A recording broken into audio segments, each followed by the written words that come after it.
আমরা সবাই বলি সব ঠিক আছে, কিন্তু বাস্তবে বাস্তবে কিছু কষ্ট এমনও হয় যা কাউকে বললেও হালকা হয় না, আর না বললে ভিতর থেকে ভেঙে যায়।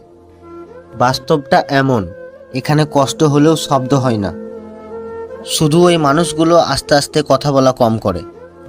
তাই বলে কি আমরা ভেঙে পড়েছি? কাউকে দেখানোর মতো শক্তি আর রাখিনি। আমাদের কেউ বুঝতেই চায় না, সবাই ভাবে আমরা বদলে গেছি।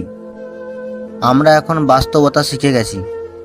বাস্তব আমাদেরকে শিখিয়েছে সব প্রশ্নের উত্তর দিতে নেই, কিছু উত্তর চুপ থাকলেই আছে। যাদের জন্য একদিন সব কিছু থামিয়ে দিয়েছিলাম, আজ তাদের জন্য নিজেকে আর থামাই না। আসলে সবচেয়ে গভীর কষ্টটা কান্নায় নয়, নীরবতায় জন্ম নেয়। তাই এখন আর কোনো অভিযোগ করি না, কারণ বুঝে গেছি বাস্তব জীবনের কিছু কষ্টের কোনো সাক্ষী লাগে না।